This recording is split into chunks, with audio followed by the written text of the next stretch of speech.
I'm trying to get this done.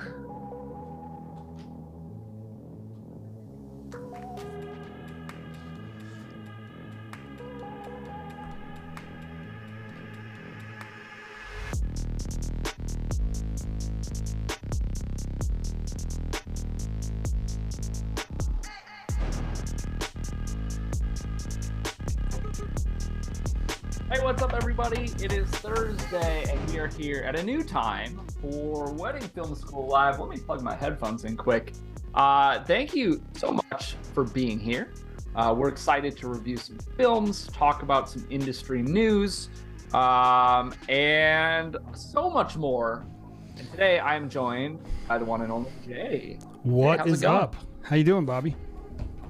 I'm doing good.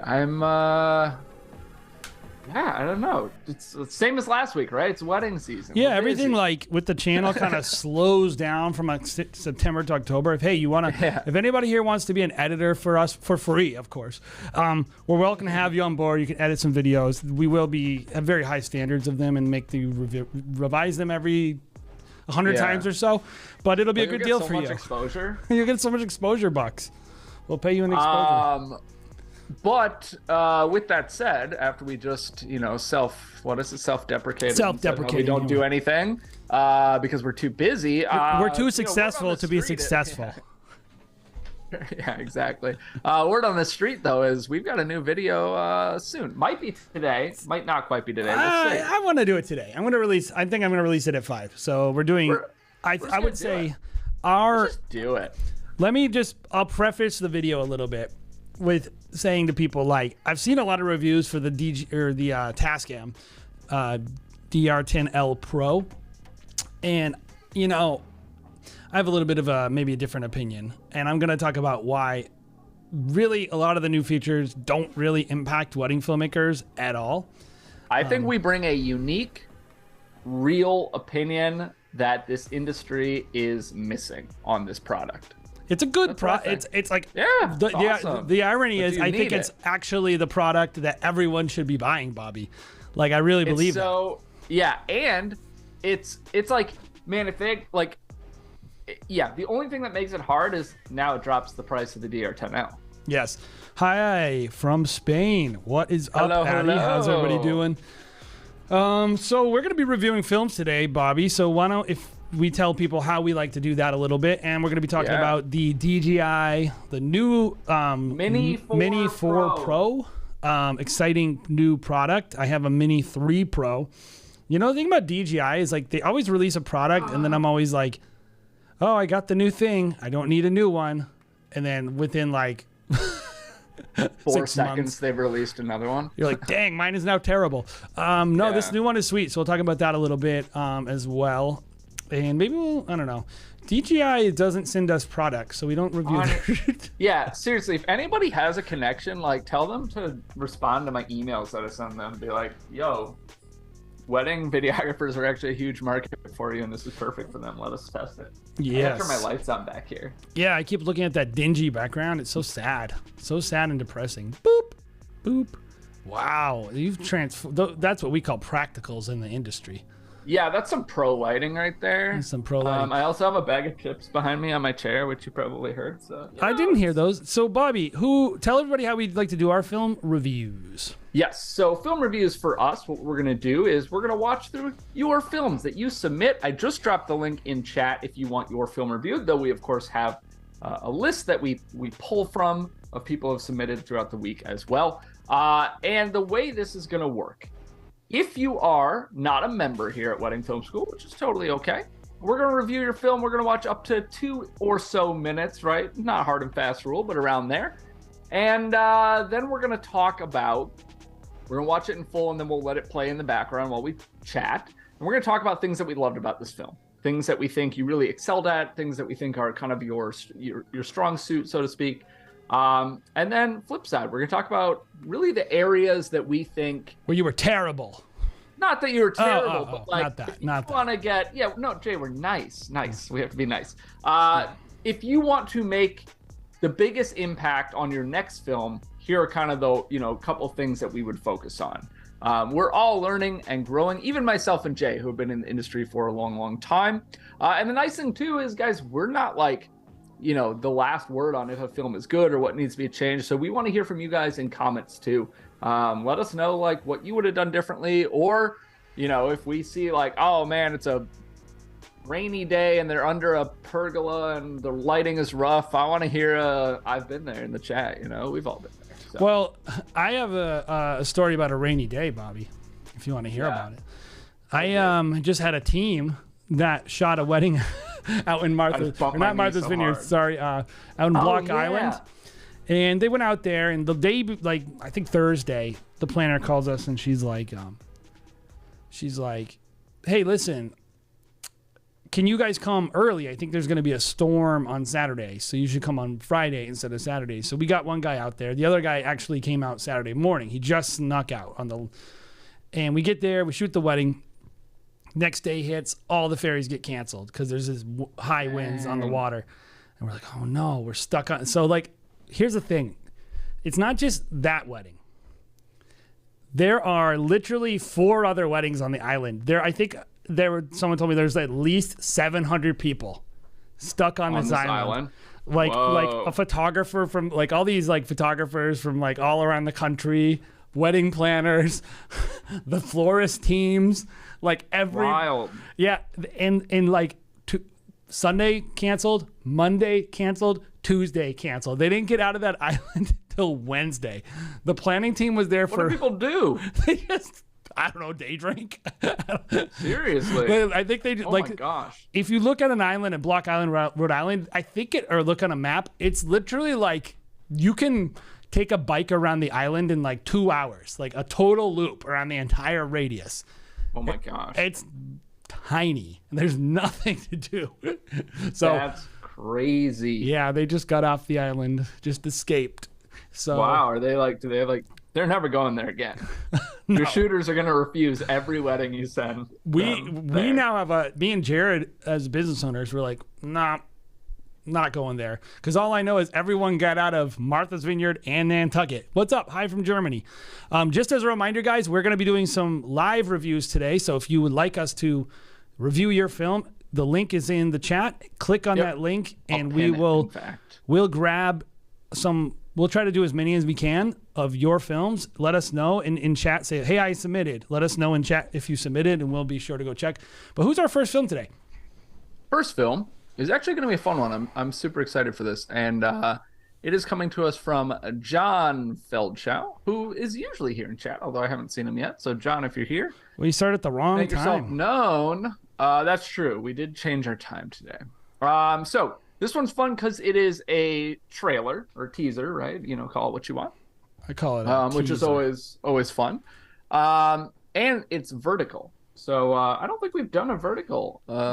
We've maybe done a couple, but definitely it's not the norm. But I think like vertical video is really, honestly.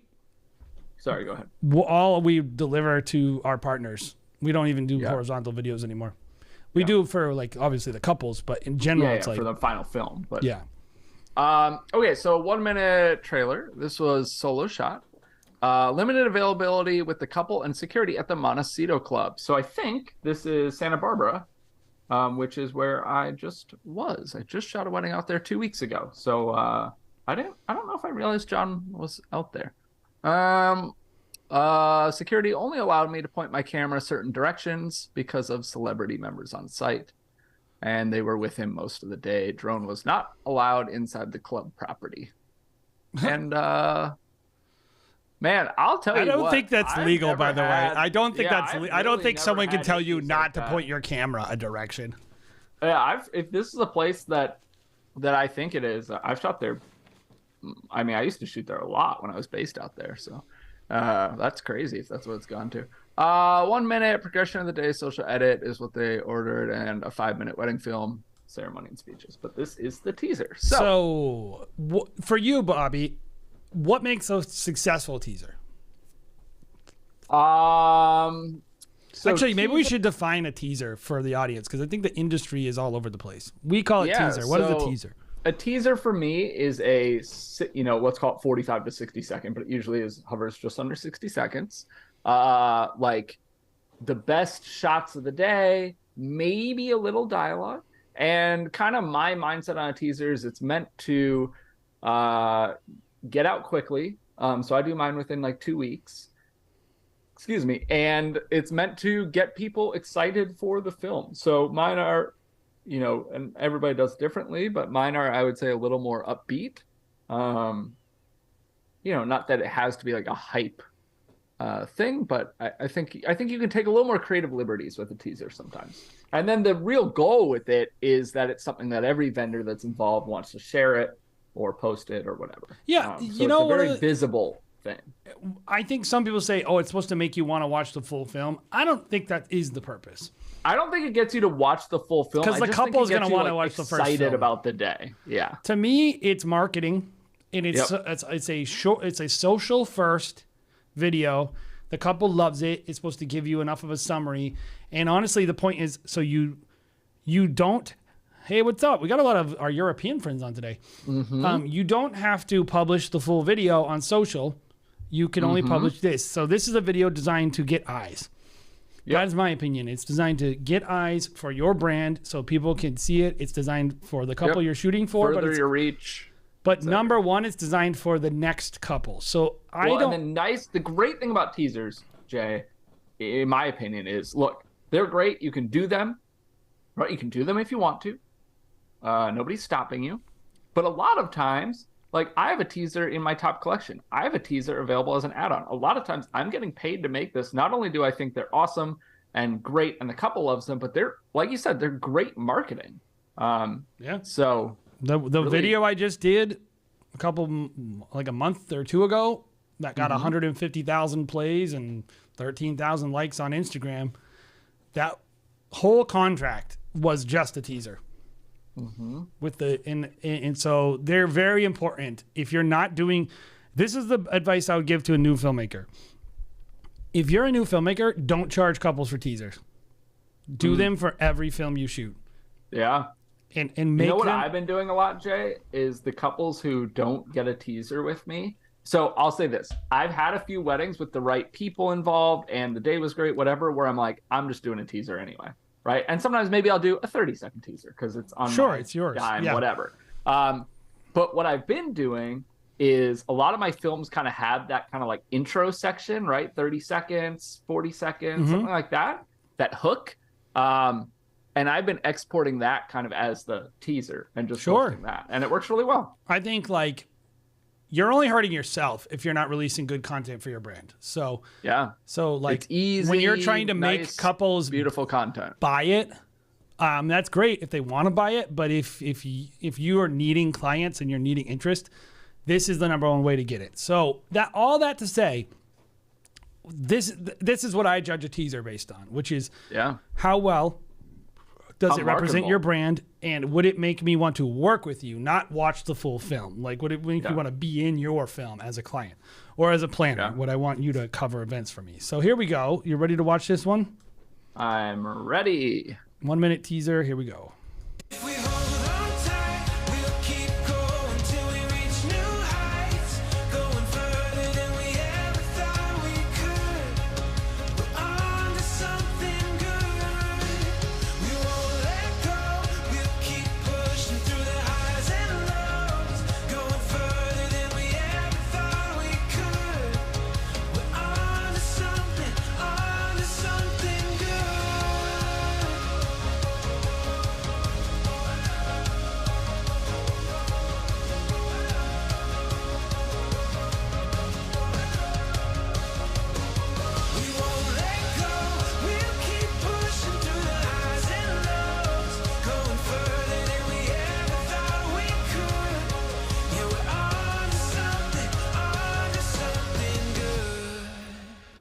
Okay, so the end. Here it is. I'm going to play it in the background, give it a nice little loopy loop. But Bobby, what did you think? Yeah, so teasers are always so hard for me because it's like, wow, I had 1 minute to watch it and formulate my thoughts. But that's the thing, right? That's how your audience is going to watch it. That's true, but I think we watch it differently though, right? Because we're looking like, what can we do better? What can we, whatever. I think there's some really solid shots. I think that in a lot of ways this will accomplish what you want, right? Like the couple will share this, the planner probably, you never know. Depends on your relationship and what they're posting, whatever. Other vendors probably too. Some of them here, there, hit and miss. That's the way it works. But yeah, solid shots in here. It's energetic, which I think is good, but I am going to come back to that later. Yeah, and just a little recap of the day. I think the couple's going to love this. Yep. I think you can do so much with a short amount of time. That's why I'm always like, that video is too long. Because you don't need as much time as a lot of people are putting into these videos. Yeah. Right? You can get a nice summary. I kind of get a sense of who these people are. I haven't even heard their voice, but you get their personality. You get how they interact with their friends. I think that shot right there is very smart. I think it would have been a lot better if he would have rotated it and filled the whole screen with the car. But the car driving through the lot. Yeah. But that being said, there's a couple wow moments. I think every teaser has to have a few wow moments in it, and there are a few moments that I think somebody would be really impressed by. So let's talk about stuff we didn't like this right here, a zoom in of a LED light, which I really don't like. I would agree with that. But regardless, what do you think? To that, so a couple shots I didn't like. That LED light, I don't know about you, Jay. I don't like the shot of the DJ's turntables or mixer or what. I don't know. I don't even shoot that stuff. I would think there are times where you're you shoot it because you're struggling for content, and I don't know. I have a hard time. I can't imagine he doesn't have a better shot than that though. So yeah, that's kind of where I'm at. I guess in a teaser, I'm really looking to highlight the best parts of the day, the most important people, the most important kind of vendors, right? I would rather see more tablescape stuff and then the planner is going to be like, oh, I want to share this. So I have two major critiques. Yeah. I didn't share my critiques, but give the critiques. Yeah, give the critiques. Yeah, so critiques for me. One, I thought we just I would like a little more build, a little more better use or different music or something. We're right in it. And we're in it for 60 seconds. We're going to get to the Air Pro, by the way, guys. We will get to it. We're doing our film critiques right now, so hold on. And then the other thing for me, I feel like a little bit of audio would have really elevated this for me as well. I think I'm okay without the audio. I don't think you need it. I just think generally, when I've looked at the teasers I used to make, which never had audio, and then I look at the ones that do have just a little, they did their first look. Show me, what does he say right away? Oh my, wow, you look beautiful. Whatever. It just brings it up just a little bit for me. So the biggest thing for me, there's two major critiques I have, and this is a tip I'd give anybody. If you want to be successful with vertical video, you must shoot super wide. Mm-hmm. And because you need literally as wide as you possibly can. Back way up. A lot to work with. You got to crop in your mind. You have to constantly be cropping, and you could tell that they weren't thinking vertical when they shot the details. That shot right there. Every shot of the room, you can't even see the room.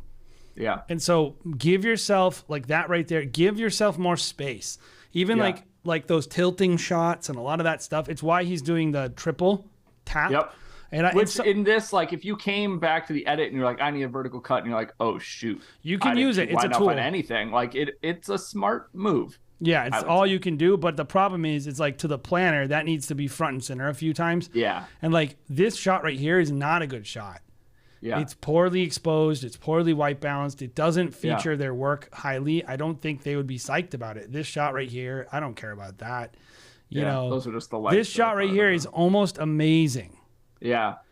If you would have just given this a wider lens and give it more time in the video, show off the location to the best of your ability, show off the details a lot more. That'll get you more traction on social because all your partners are more likely to want to share it. I think videos that are teasers that are effective at marketing do just as well featuring the couple as they do the partners. Yep. And I don't think this features your partners super, super well. And then the other thing I was going to say is, like I mentioned, you got to shoot wider and you got to think vertical if you have to shoot vertical. You got to, like sometimes we'll even literally shoot a version for the video and then we'll shoot a second version vertically. If we know we're going to be doing something. Wide enough. Or wide enough. But sometimes even that is hard. Like it's hard to reorient your brain. Yeah. So I agree. I'll just... Actually, there's a weird trick with stabilization with Final Cut Pro that, like, when you shoot vertically, Final Cut stabilization doesn't work right. Yeah. It doesn't know what to do. So we always will take the camera like this and then rotate it so the footage thinks it's horizontal and the stabilization works. But, like, just in general, do whatever you need to do to make sure that your frame is great and it looks great. And I would say a lot of this stuff is like this is too tight. Yeah. A lot of it's just too tight. And you got to give yourself. And I feel that, like, a lot of times, so I'm always so torn. This is as tight as you can get, in my opinion, on vertical. It has to be, you want to do vertical, whatever. It's what performs well. And I hate that. So I run into this too, Jay, where I'm like, I'm not thinking about that necessarily. And then, I'll get to the edit. But the nice thing I would say with me is I generally shoot a lot of wide stuff anyway, so it works out. But, like, there are definitely shots where I'm like, dang, I really can't put this in the teaser. Like, it's my favorite shot of the day, but it's too tight or whatever, so. Everybody just has to, like, think about it. That's it. Yeah. It's just, like, it's where we are now. And, like, you can like it or not like it. I don't like it. But I'm telling you, like, what makes a teaser successful is succeeding in that area. Yeah. And, like, can you show a planner's work vertically? That's the difference between the pros and the Joes. And, like... Pros and the Joes. But also, like, light it better, please. Like, take your light, hit the table. Just a really successful... And this is just me saying it's not bad. This is a good teaser. The edit is nice. The song is good. Totally works. The couple will love it. Or get shared, whatever. It's not going to be maximally effective at building your brand or making your partners feel any certain way. So, very good. Could be better. Yeah. I think that's a great way to put it. Do you want to talk? Let's talk about this drone before people leave our stream. Let's talk about this drone. And also, we'll talk about the drone. Just drop a like. Here we go. Yes, hit us with the like. So, I believe it was yesterday. Does that sound right, Jay? Yesterday, the DJI Mini I think finally. Pro. I mean, the rumors have been swirling for a while, but... I can't even keep it straight. There's rumors about, like, everything in the world. So... DJI Mini 4 Pro, the successor to the Mini 3, I believe, right? Is that the last one? Mini 3 Pro or something? They have so many lines, I can't keep it straight. Well, they have this one right here. Wow, there we go. Mini 4 Pro, Mini 3 Pro, Mini 3. So it is out. It is available. So that's nice. And look, I think, look, we don't have hands-on with it yet. It just came out. I don't know if any of us will be getting it unless DJI sends us one. I'll be getting it eventually, I'm sure. Okay. Yeah, I'm on the Mavic 2 Pro, and this is, I'll be honest with you, this will probably make me, if I do upgrade, which I'm always like, is it time to upgrade my drone? I'm looking at the Mavic 3 Pro or whatever it is. But I think so good. I want that drone so bad. I know. I want it, but I don't want to, I want it. I don't want to spend that kind of money though sometimes. Yes. So I think this will be, will I go with this? I don't know, but like I will look more into it for sure. And it will be in consideration because I know people who use the Mini 3 Pro and they love it. And this is just building on that.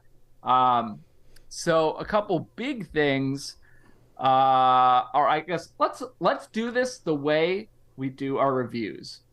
You want to say something you love about this, about the specs or whatever? And then, so I have a Mini 3 Pro. And I hate D-Cinelike. I think it's junk compared to D-Log. So having 10-bit D-Log is the #1 feature. That is such a big deal. It makes such a big difference.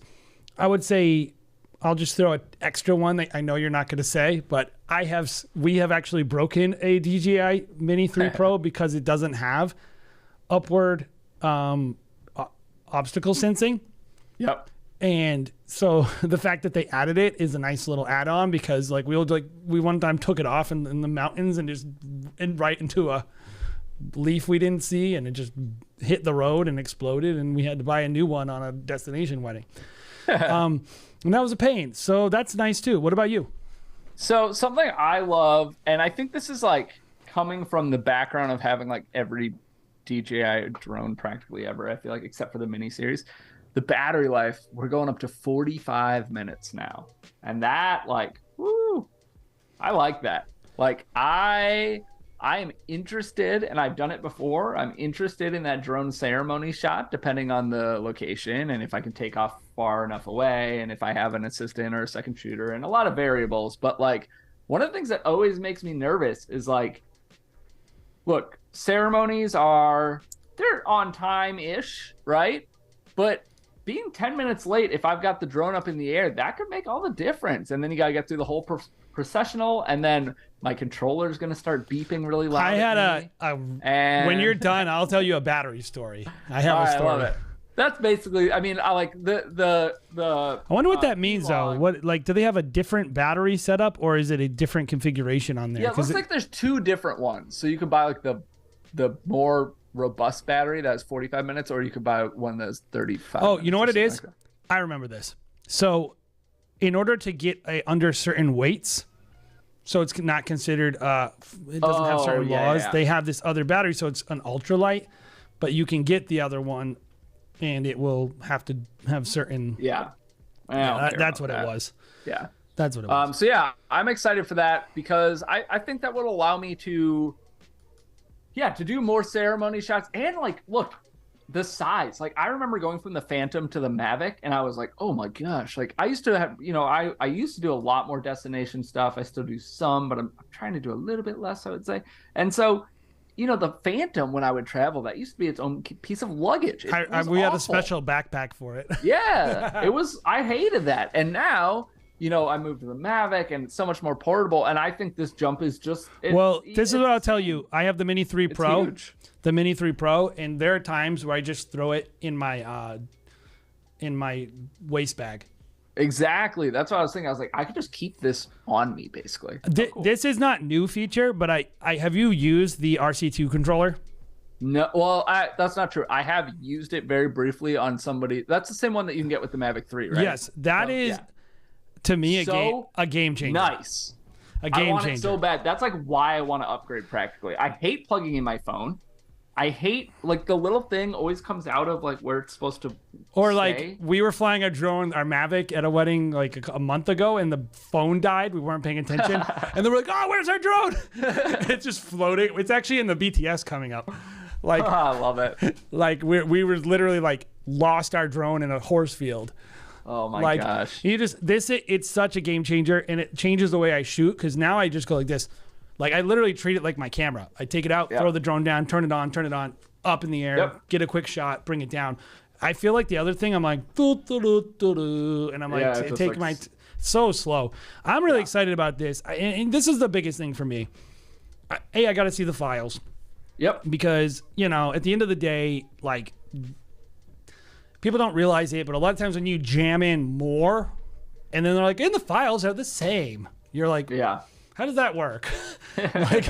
And usually there's something, either the files are really heavy, and like I've had issues with the Mavic 3 files where like I literally can't open them.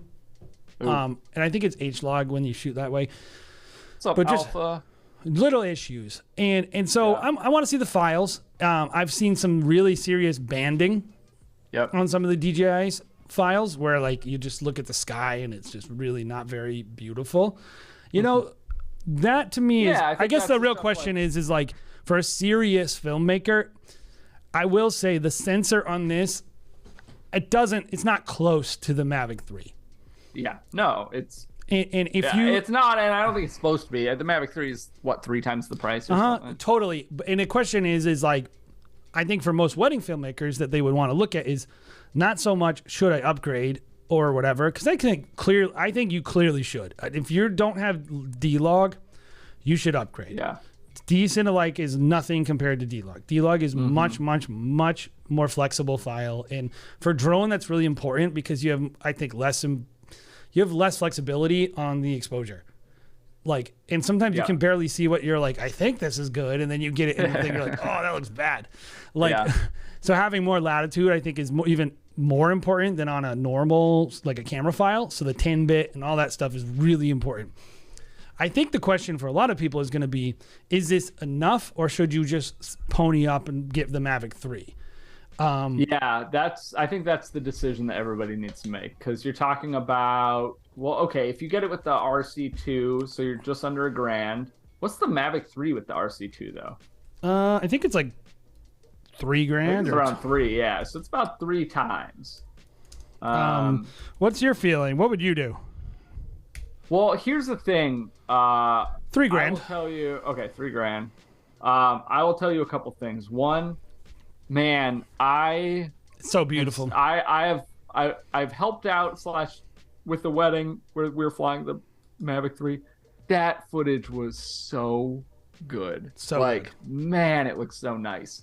Again, we haven't tested the Mini 4 Pro, so there are a lot of those question marks. If it delivers and there's not the banding and there's not some of those issues, then it's a really, really good option if you want to, save $2,000 or whatever. But yeah, it's really hard to beat the Mavic 3 in terms of image quality, obviously, but you're paying for it. So. Well, and the other thing is, I think if you are really, really a light traveler, you could have 2 bodies, 3 lenses, and your drone in your backpack.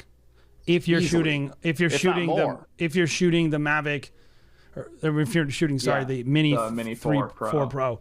And I think that is going to be the game changer. It's either going to be somebody goes, hey, I have the money. So if money's not an object, there's still a reason to get the Mini 4 Pro. Yep. It's either, because then you're competing between lightweight, smaller, whatever. And maybe you have both. Maybe you're like, oh, in some situations I'm using this, and here's the thing. Before, I couldn't do that because the D-Cinelike didn't really match up well with the D-Log. But now, because they both will shoot the same codec, I think you're gonna actually have a use case where you're gonna have more flexibility with how, especially if you're a serious. I have a guy who I hire a lot, and he flies 3 different drones. That's what he does for a living. He just flies drone. He's a drone cinematographer. If you're that person, I think this is going to allow you to have one more tool in your toolkit that actually just fits in your bag and you can travel light. So I think it's a really exciting product. It's probably the go-to. I think it's you can get away with the Air. You can get away with that. You can shoot weddings with the Air. Yeah, I have an Air. With a lot, honestly. I have an Air and it's acceptable. But I really honestly think if you're really serious about drone wedding filmmaking, I think the 3 Pro was kind of like the real kind of entry point. And I think now the 4 Pro, it's just another level of quality. That's probably the entry level now. It's great. One thing that not that we're talking about the Mavic 3 Pro the Mavic 3 Pro, but those multiple lenses, pretty cool. Yeah, the only weird thing is I'm not sure if it still does it, but I thought the 70mm lens or whatever would change codecs. Oh, like it couldn't shoot in a certain codec? D-Log. I thought. Okay. I could be wrong. I think maybe that was an old one, the old one. Maybe could be a firmware update or something. No, I know it used to be that way with the original one that had the 2 lenses. Oh, yeah. But I think they might have changed it. Anyway.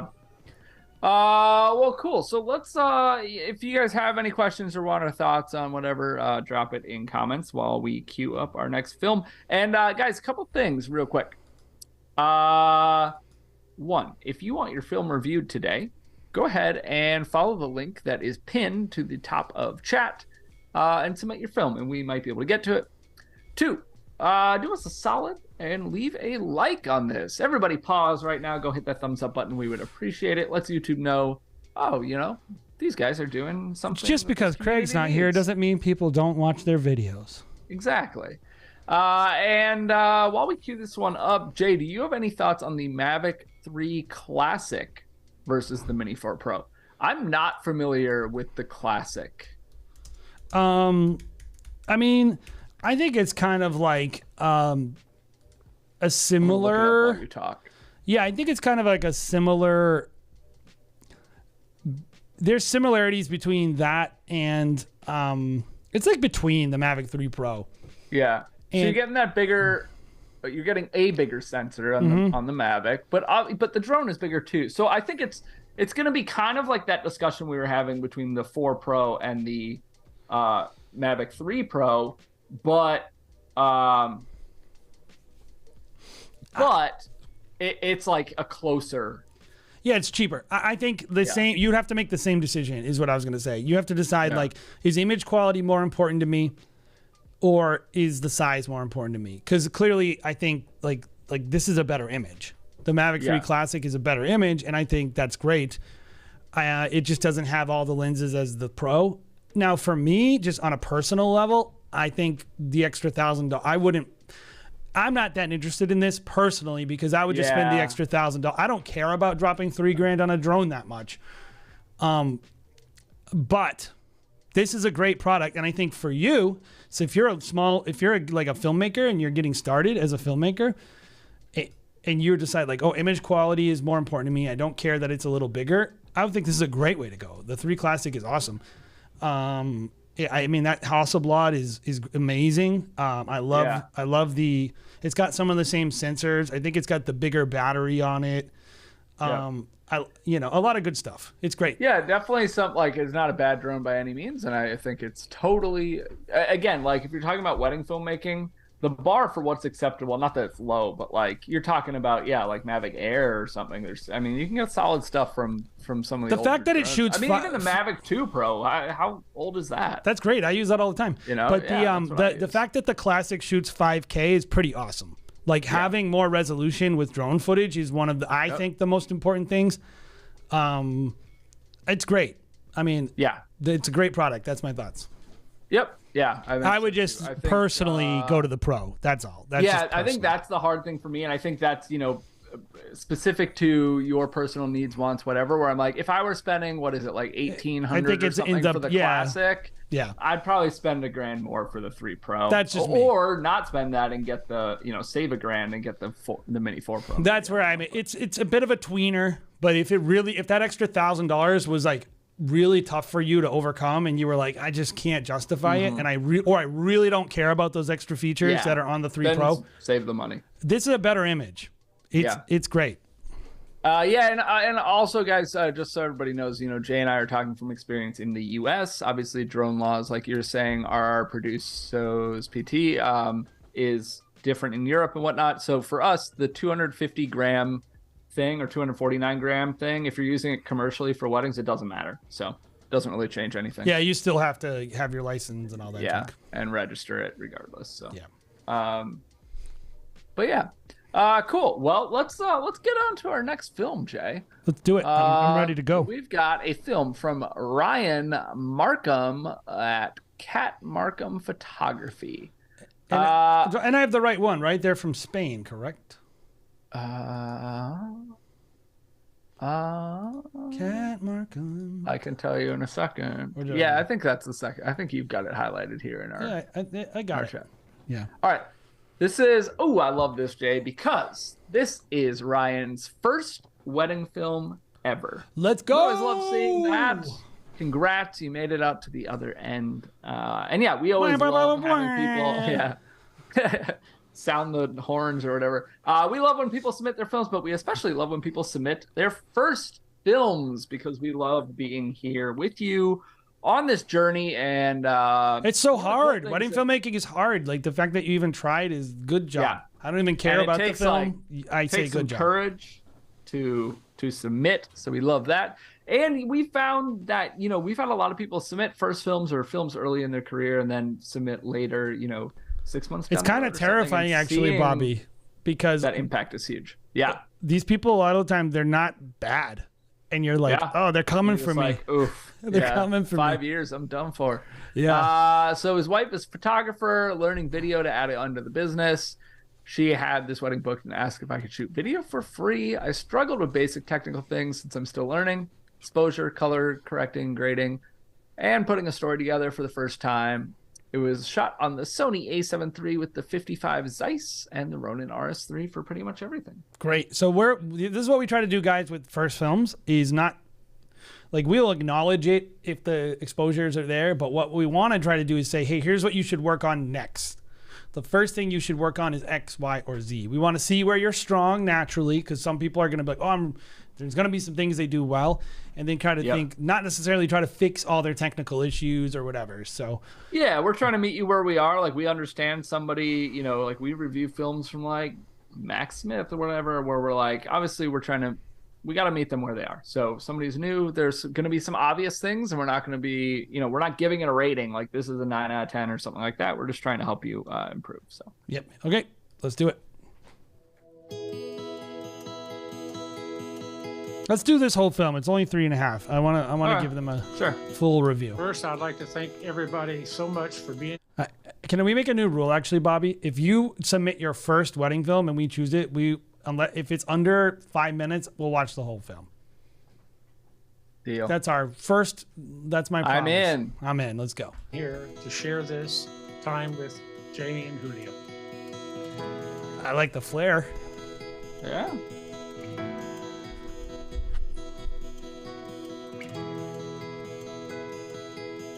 Bueno, se supone que debo decir cosas bonitas del novio, ¿verdad? Soy la hermana.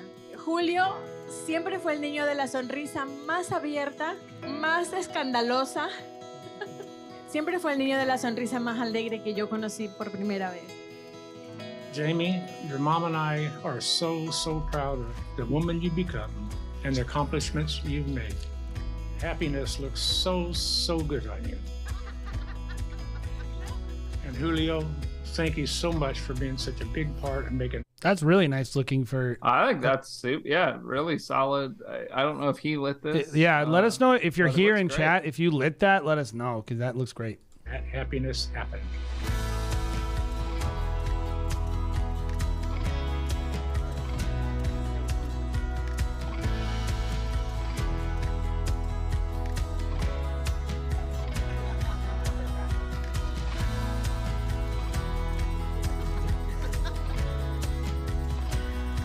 Ooh, Embarico.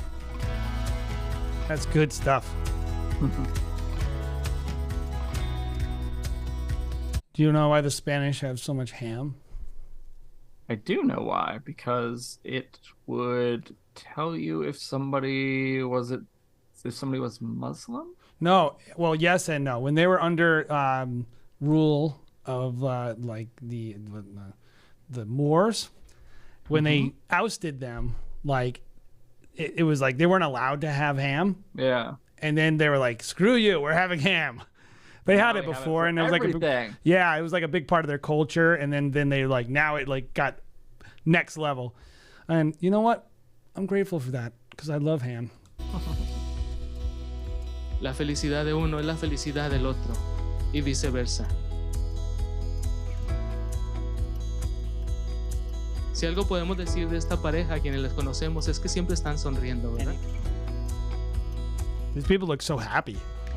Dice Eclesiastés 4:2, uno solo puede ser vencido, pero dos pueden resistir. La cuerda de 3 hilos no se rompe fácilmente. Pues, escuchando este compromiso, os declaro marido y mujer.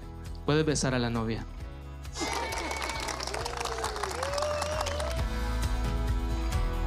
That's a nice shot.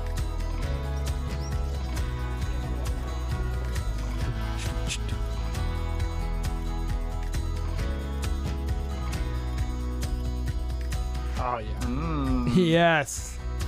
I kind of like whatever about the film. I just want to eat the food.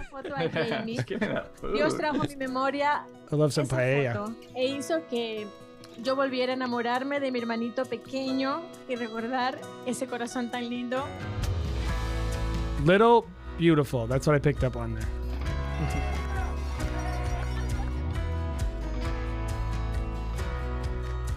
Even that, like that. This is a great shot. Yeah. Right here. You can tell he's moving a lot, but that's a good shot.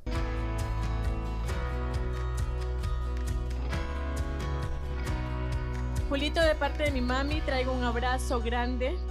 De parte de mi mami, y sé que si mi papi estuviera vivo, también estaría muy feliz y orgulloso. Solo quiero terminar diciendo lo que dijo el pastor en el matrimonio. Hermano, has hallado lo mejor en tu vida. Cuídala.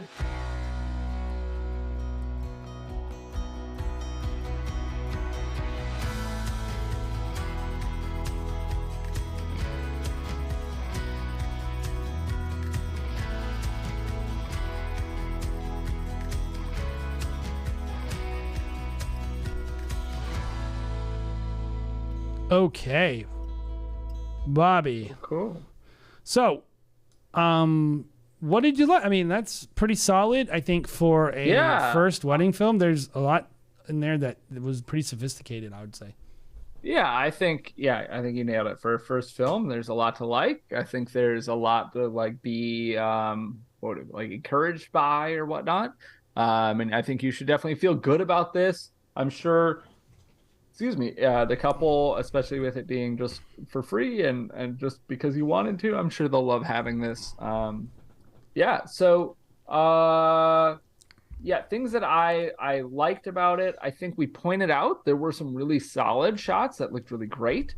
I think you got a lot of coverage, which is something that I don't think is always the case with a first film. I don't expect. I always expect it to be I'm always terrible speeches and terrible like certain moments that a wedding filmmaker thinks are important.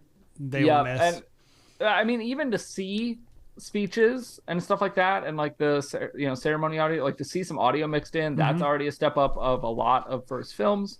I think again, just going in coverage, like you got lots of stuff, but you also you got wides and close and mediums, and like you got variety. I also saw even, this is a little more, I would say, advanced, where like I saw some framing with some stuff in the foreground, like some intentionality. So I think there's a lot to be really optimistic even a shot like about. this right here, it's not like amazing, but I think the structure of your film is very sophisticated, and you should be very encouraged by knowing like this dude is all over the place. Like he's getting all the angles. I think they're shooting for a highlight film very well. And I think that's like, keep doing that as you develop and get better. And I think your shots are going to get better, of course. And so the films are going to get better. Sure. I would say, the structure of the film is, I think, what they did that is the hardest to do, that takes people the longest. And I felt like it was, and then I think like there are some moments like it wasn't perfect, the focus on that, but like, I'm not sure if you were on auto or whatever, and maybe you just got lucky, but a lot of times like bubbles or something, inexperienced filmmakers forget that the bubble is going to be in the foreground and it's going to be pumping focus the whole time, and they missed the couple. Like things like that shot right there is a lay flat. There's just a lot of like, this person has a good eye. And I think they know what they're like. They have a vision beyond simply like right here. This is interesting. They took this shot. That's him as a kid, right? So they didn't just take a video. Like they took a picture of it, which sometimes I'm always like, pictures of people in their house. But he took the shot and then he cut to him here. Yeah. And it's a storytelling mechanic. It's like, look, same smile, same kid. So I think great job. There's a lot to like. I think the number one thing, obviously, white balance, exposure. You got to work on that. And in general, too, give yourself enough shots that you don't have to include them. That's like the basics. What are some specifics, though, that you think they could work on next that maybe are just beyond just the blown out shots? So more like maybe, because there's like shooting better, but then there's better wedding films. Maybe let's fix to like making better wedding films that will appeal to couples a little more, because I think there's a couple things in there that I think maybe the next couple wouldn't like. So if you take like exposure, focus, some color stuff out, I think I think there's some shots that just don't need to make the cut. And so I think from an editing standpoint,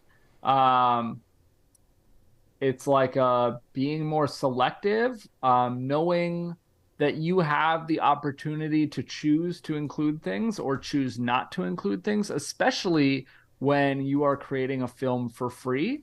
That film should be, I mean, look, it's their wedding and you want to give them something they love, and like, totally. I'm not saying like that will inherently be the case kind of already, but make sure you're also focusing on what you want to be able to put out there as a brand. This is for your portfolio to put on your website, the first thing that people are going to see. And so, yeah, make sure that it's working for you too. I think there are some shots in here for various reasons. Some of them, which might be the exposure or the focus, and I think they should just be cut. Some of them are the content or what they are, where it's like, I don't know if this was necessarily important. Like there's a shot of the dad, he's sitting on the couch, the background is totally blown, and it's just like a kind of whatever shot anyway. Things like that, or like some of the food stuff was cool, but some of it maybe not. I don't know, like stuff like that. And then the one thing I have to say, it is a shooting thing. My apologies for disregarding your rules. Go for it. I think this shooter should explore not using a gimbal. I know that's my personal thing. I always harp on that.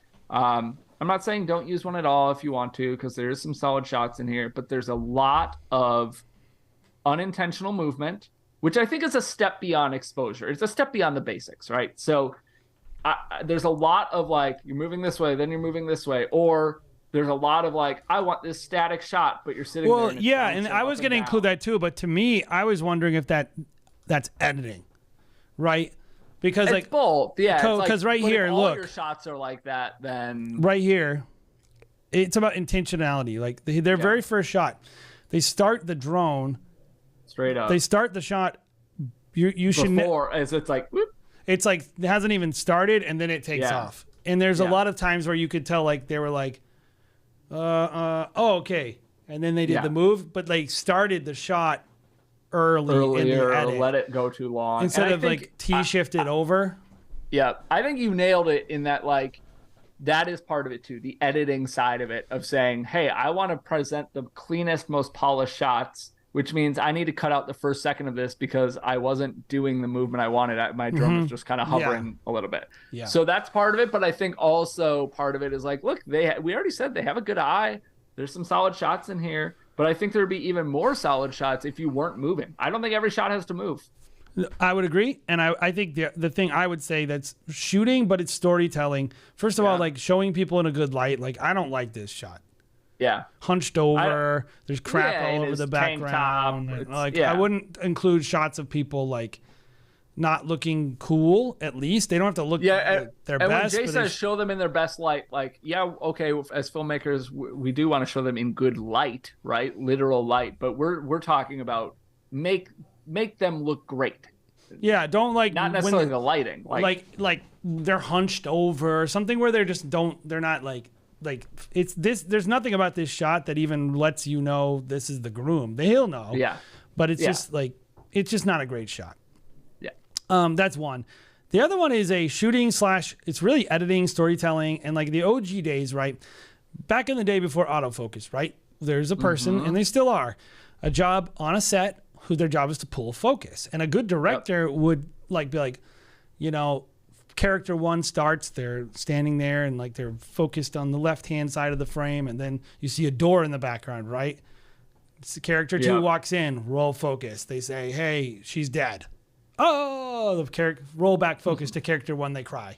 You like put a little notches on your focus. You go 0.1, 0.2, 3. You know, that's storytelling using focus. And there's a bunch of times in here where like like right here, what are we focused on? Yeah.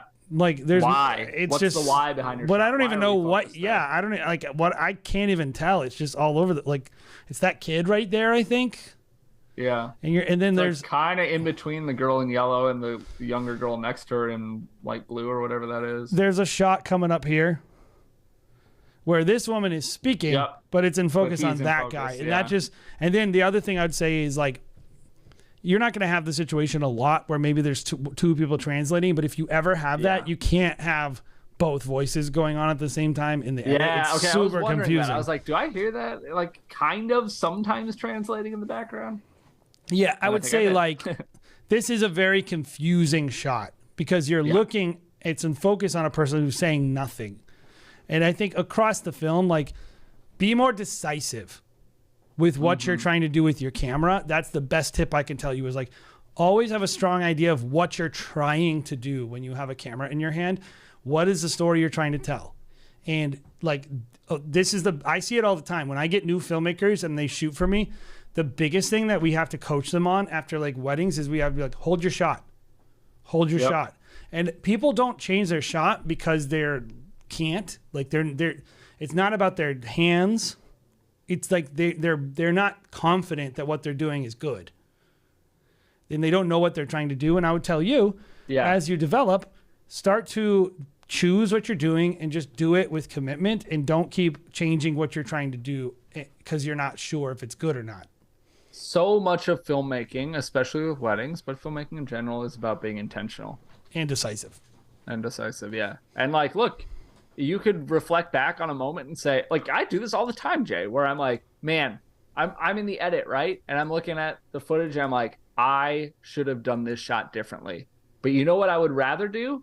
100 times out of 100, I would rather make the second best decision and roll with it than be indecisive and changing that shot nonstop throughout the first dance or whatever. Like, then I'm not going to use anything. That ruined the whole shot. Well, the biggest thing about weddings is everything you're doing is a expiring resource.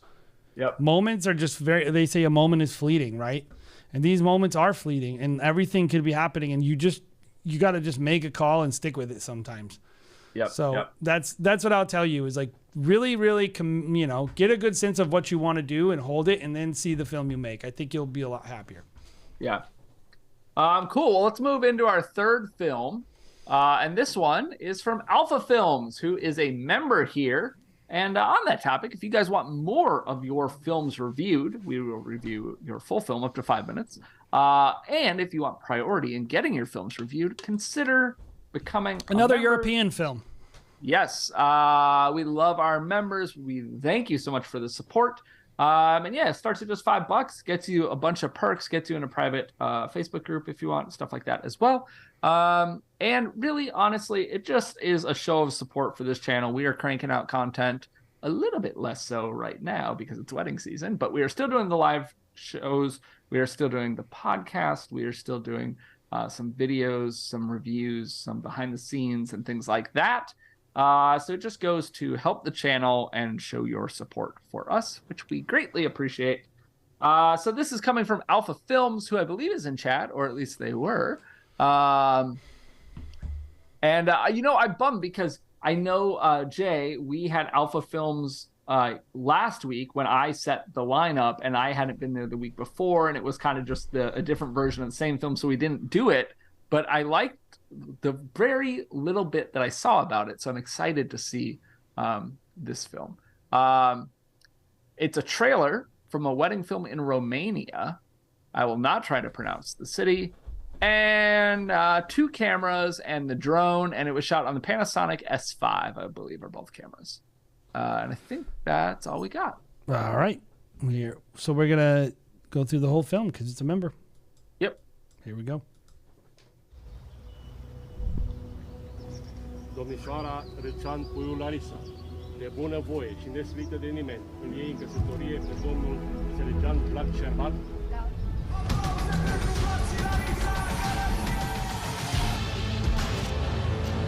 Dude, Romania has like heavy metal bands. I like it.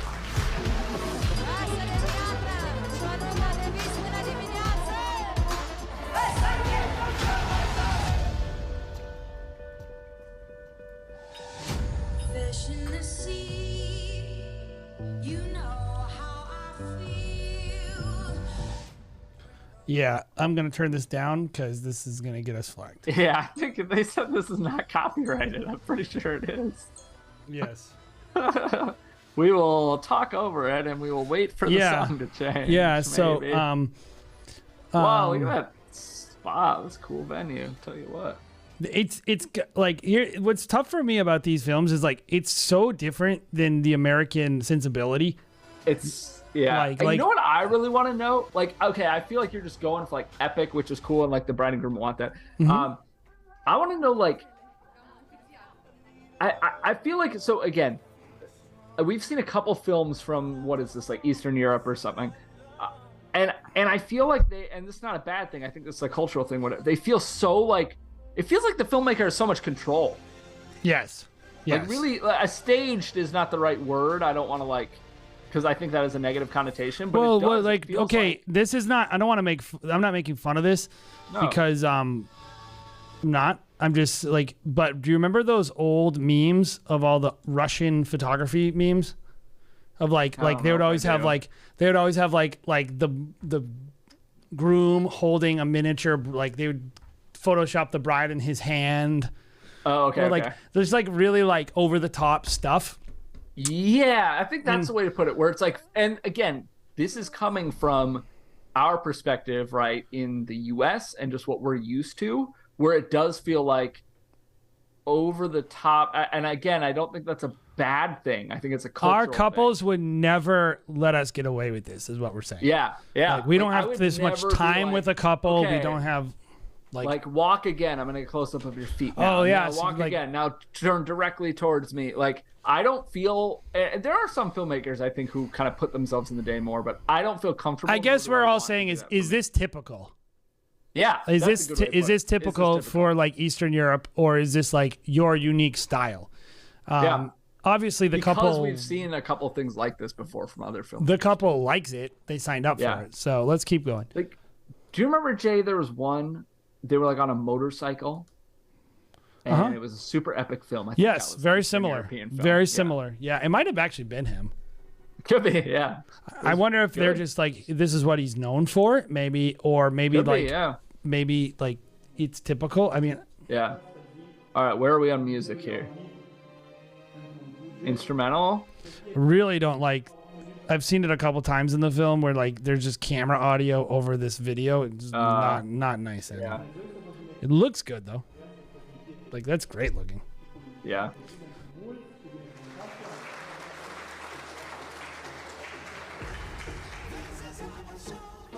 Yeah, that's definitely. Yeah, we're down again.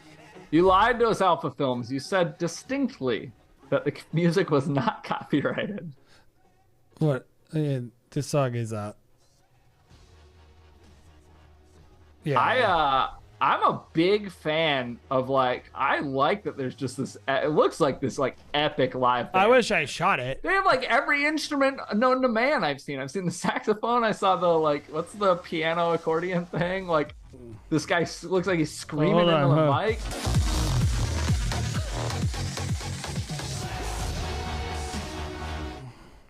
Yeah. It's remixes, he says. I don't think that would fly. I think that will still get us flagged. I mean, it might be remixes, but that doesn't mean we have the. Is the remix legal? You can't just take people's intellectual property and remake it. What if I took all your videos and I put my brand on it? Yeah, mine. I remixed love that it. They're on stage. That's cool. A lot of this footage looks great, though. Yeah. Okay, so cool.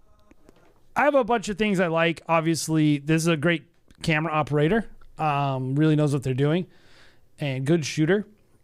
Really good shooter. I think when they have full control, I think they are able to do some really good stuff. And I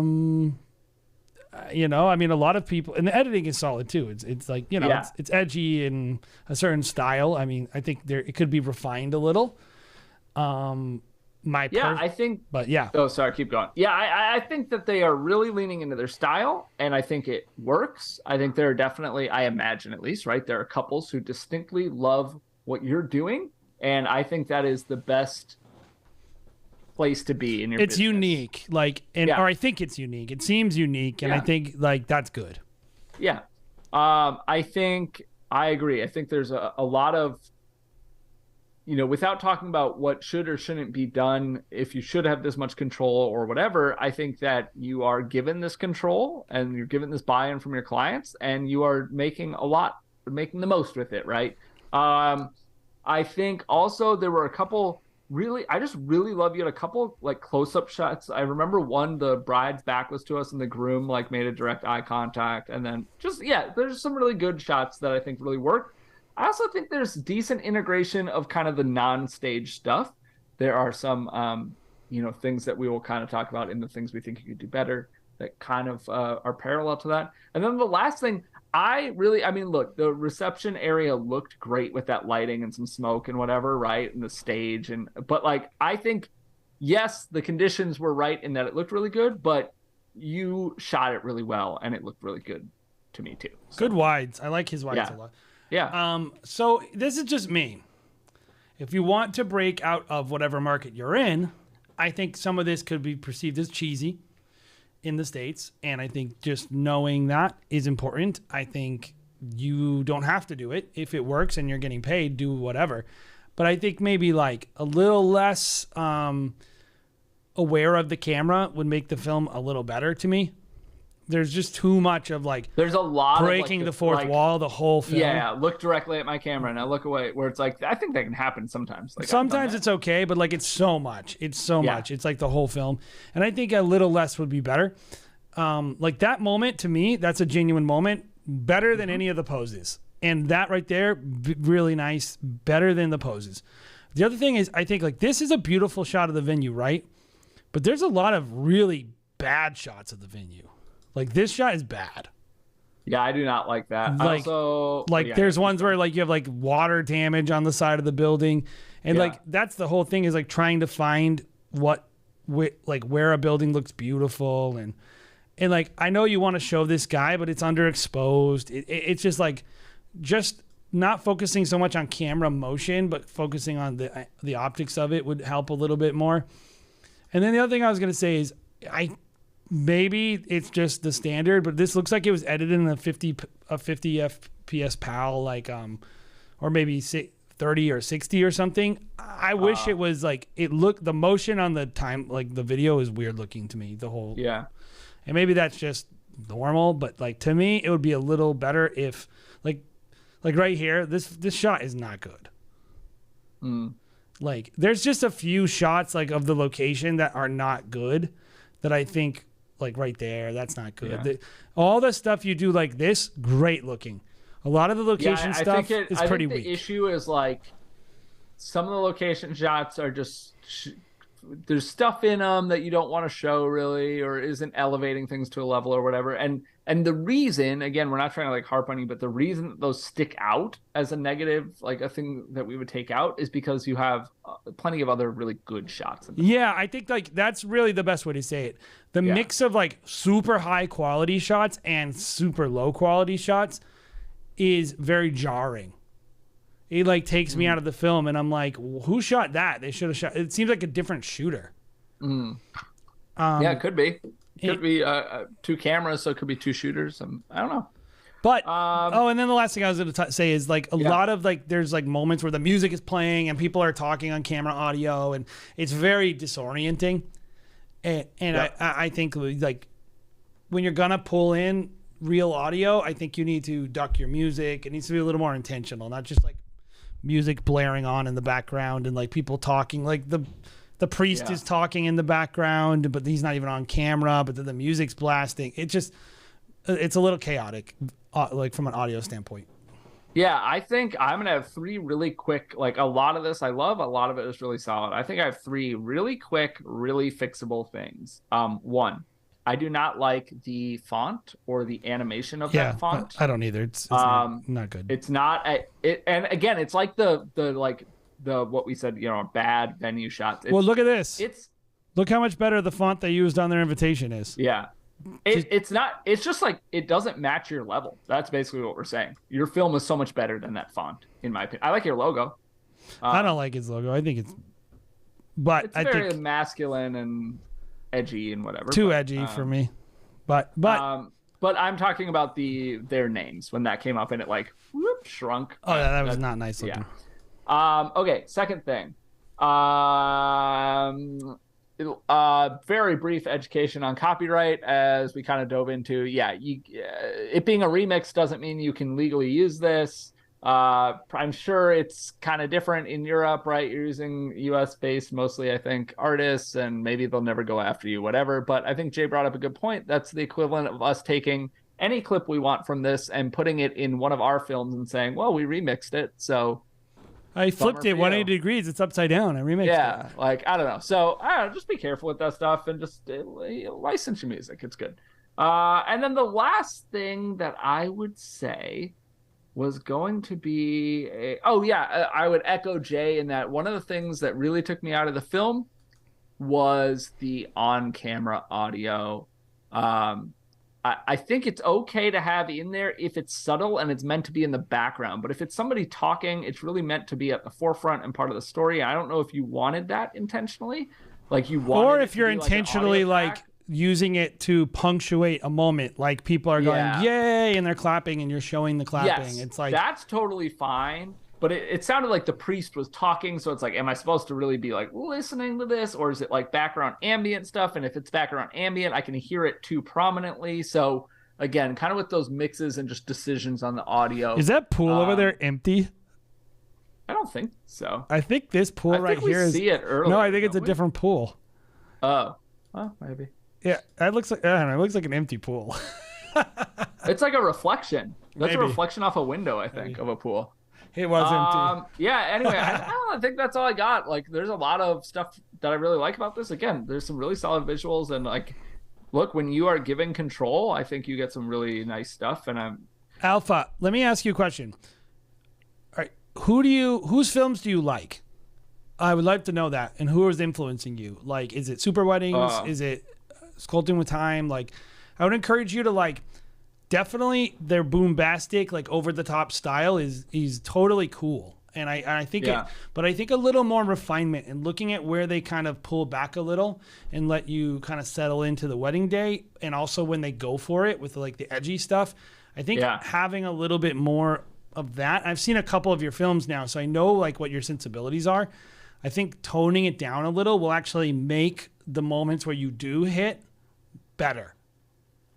Yeah. Instead of like, it's just the whole film. It's like all this crazy stuff, every trick in the book. I think kind of like having a little bit of dynamics and like kind of holding back a little and then kind of doing it, I think that would help you a lot. Yeah. Cool. Well, that is our final film for That's the it. day. We're not doing any more. Be sure to check out our, in like an hour and a half, I'm going to drop our DR10L review. It means a lot to us. DR10L Pro. Yeah. So please stick around, keep Drop your a like. eye out, give it a watch, give it a like, give it a comment. Whoa, if you're feeling really friendly. We are happy that you are all here. I know we're missing a lot of our normal crew because we pushed it an hour. But thank you so much for being here. We'll be back next week once again.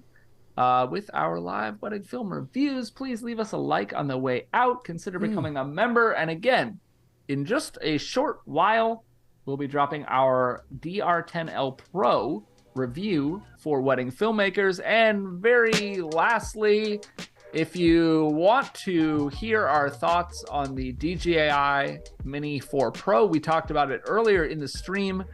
Just after our first film, I believe we talked for about 20 minutes on it. It was a great chat. And if you want to check out the DJI Mini 4 Pro, you can check it out at this link, which I will post 3 times.